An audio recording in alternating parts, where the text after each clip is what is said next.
Vera, thank you for being with us today. I'm so appreciative of your time. We're working on the series that we're talking about in worship on raising children, raising children to change the world as they live their faith in Jesus Christ. And as I've been here in the church, I've heard a lot about one of your sons being a wonderful counselor in our community, and we're going to interview him as well. But tell us about your whole family. My oldest, Michael, is in Bellevue, Washington. He went out there on a trip a number of years ago to work and met a girl from Seattle and has been there ever since. They had one son, and Jake is out there as well. He's at the University of Washington in Bellevue now. He's out there. He's now talking about things that I was talking about what I think is a number of years ago for retirement, and I'm thinking, when did that happen? I don't know. And my second son, Tony, he passed 5 years ago, and of course he's here in the columbarium. Larry Davies was here when we put him out there. And I didn't know, but there was a question on whether he could be out there, because he was not a member of this church, but I was. So Larry made the decision that we could have him out there. And then my youngest, Matthew, is 53, and he just left the Navy after 23 years. He was a chaplain in the Navy and traveled a fair amount. And he met a girl from Woodbridge. They got married, and she had a son. And he's special needs. He's autistic, and I think there's a number of other things, but I don't know. I'm not a doctor, so they live right up there, and then I see them fairly often. I talk to Michael all the time on the phone. Wish I could talk to Tony, but it's not there. I'm sorry for your loss. It was the hardest thing I've ever done. I'm sure. I can't imagine. To just walk with him through that period, because we knew about 2 or 3 years before he passed that he was terminal. And then to just walk with him through that period of time, it brings everything right to the forefront. Every mistake you've made, every harsh word you've given to them, in those days we paddled, and every time you did, and it just brings it all there. And I'll never forget one of the funniest things he ever said, because he made it, he knew, and he talked about it, and he wanted to talk about everything. And he said to me, he said, "Mama, I don't want you to worry about me." He said, "Me and God are tight.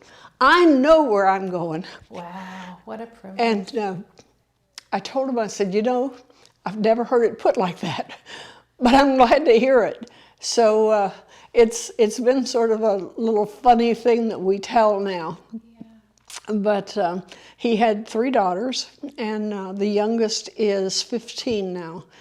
And she looks just like him. Wow. Color of her hair, the texture of her hair, how she walks, everything. She looks just like him. So that's been a joy. Yeah. Well, let's talk a little bit about raising your kids. We're talking about raising up a generation of people that can change the world by how they live in their faith. What do you feel is most important in raising your kids? And I know you've got this one that I'm going to interview that became a pastor, and he's a chaplain, and he's a pastoral counselor. What do you look back, as you look back on that whole journey, what's most important, do you think? Well, I sort of feel like I have 2 generations. Michael and Tony are boomers, Matthew is not. So there's sort of 2 generations there. Matthew experienced everything that the older 2 went through. And he sort of said, "I ain't doing that," with a lot of things. They were huge into sports. He had nothing to do with that. But I think being honest with them is very, very, very important. The world is not kind. And there's people in the world that will hurt you. And they needed to know that. I wanted them to be bold and not be afraid to go out in the world. I wanted them to do things and experience things and be the best they could be at whatever it is they choose to do. All 3 of them, but I'll focus first on Michael and Tony, because they were sort of like one group, and then I had an only. But they were kind individuals. They were very kind. They were very thoughtful of other people. And I encouraged that, because a lot of people just need a little kindness. And it doesn't hurt anybody to be kind and to be truthful. Now, my grandfather had a huge impact on that because he was still living when they were born. And for them to be truthful was more important than anything else. And even if they did something wrong, at least tell me about it. And so we did that. Now, they challenged my nerves from time to time. Michael got stuck in a tree about 25 feet off the ground one time. He'd climbed up and couldn't get down. Tony practiced scraping driveways in Wisconsin with a snow blade, and he knocked a neighbor's garage door down. So we had lots of incidents, yeah. Matthew was more calm. He didn't get out like that, but he did things like he joined a karate group and loved it, he and his buddy Eric.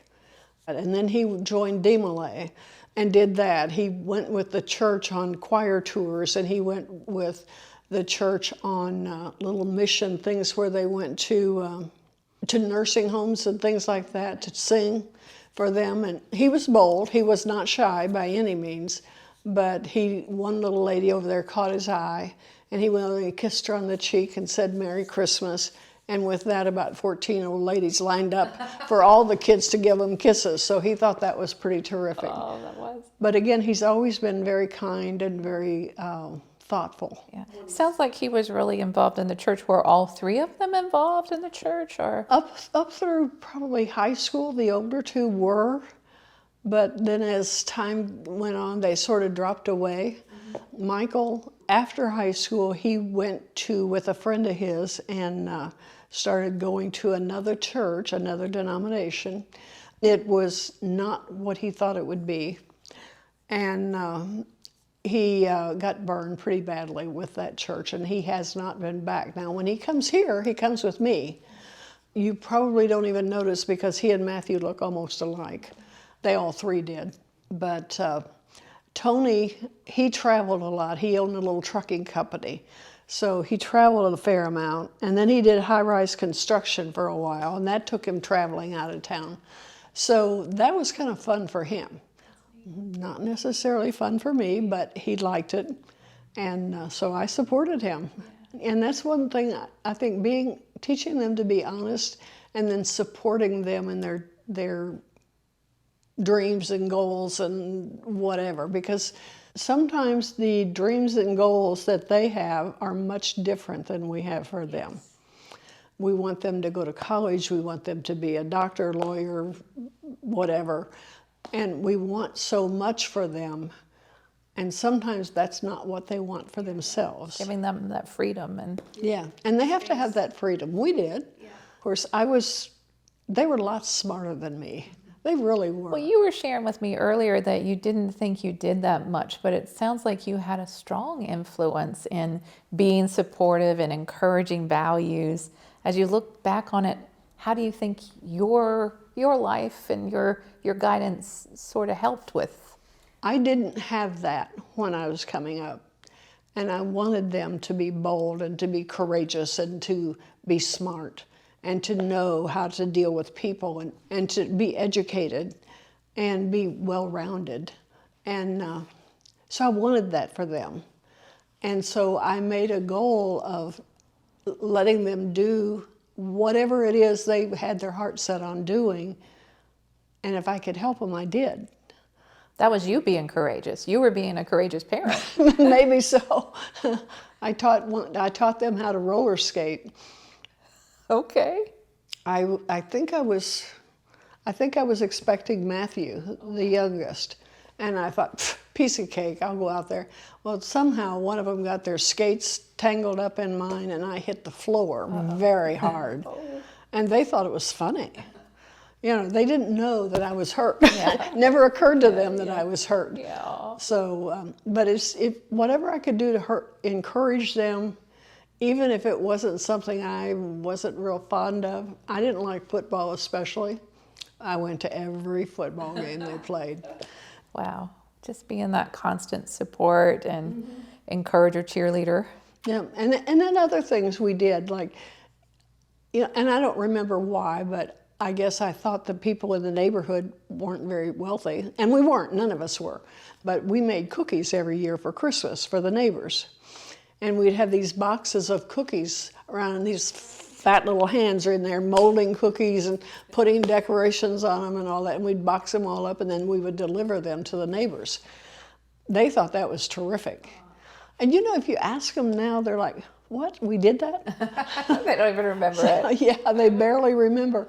And then Matthew, of course, when he came along, and he was in high school, the other two were gone already.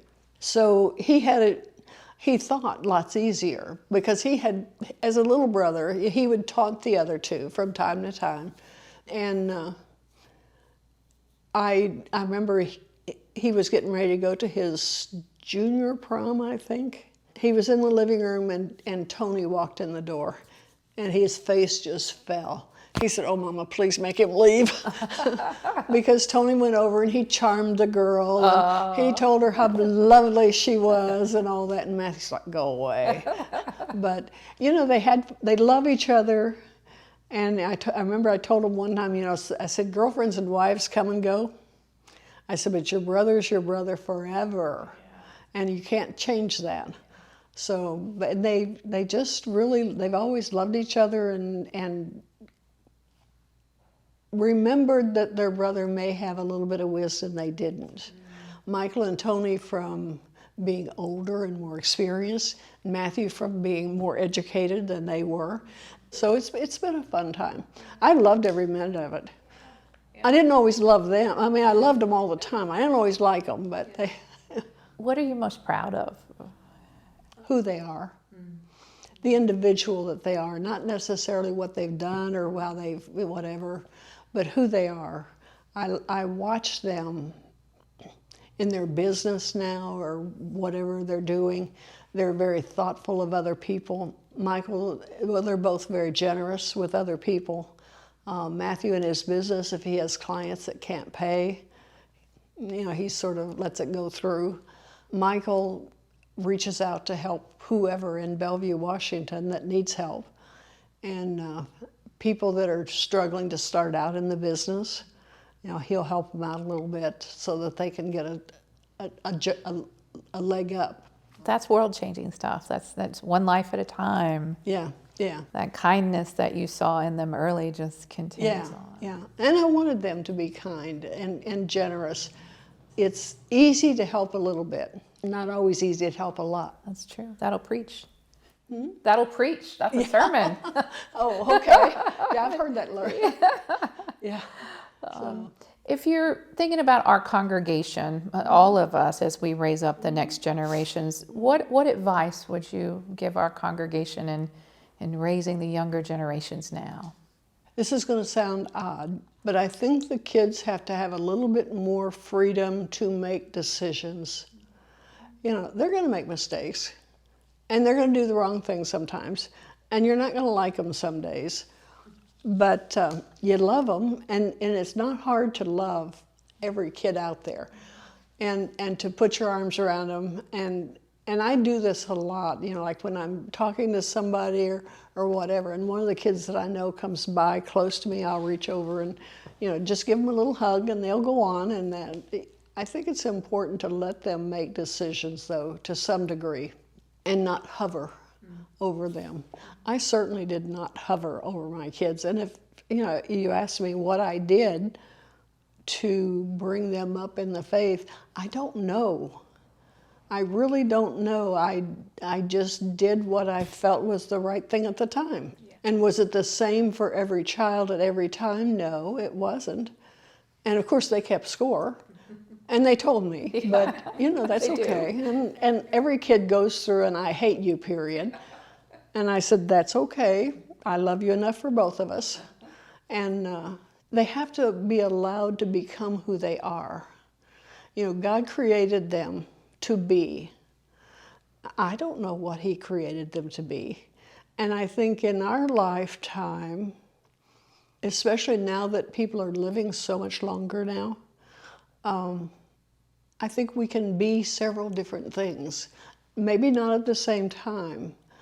I counseled a young woman, a young attorney one time, she had 2 little girls. Her little girls spoke Spanish much better than they did English, and much earlier. She asked me one time, she said, what am I going to do? She said, they don't even recognize me as their mom hardly. And I said, you know, kids are going to grow up whether you're there or not. They are going to grow up. And they're going to grow up in this surrounding where they are growing.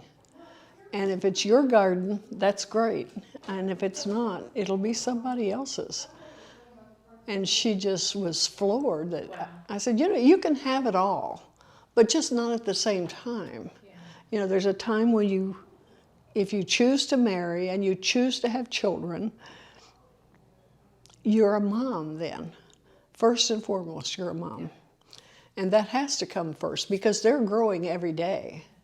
I said, and then after they grow up, maybe to high school or maybe, it depends on the kid, then you can go do something and start growing your career and that sort of thing. And you're going to have a long time to do that. Life is long. You know, well, in God's eyes it's not, but because He knows how the story ends. Yes.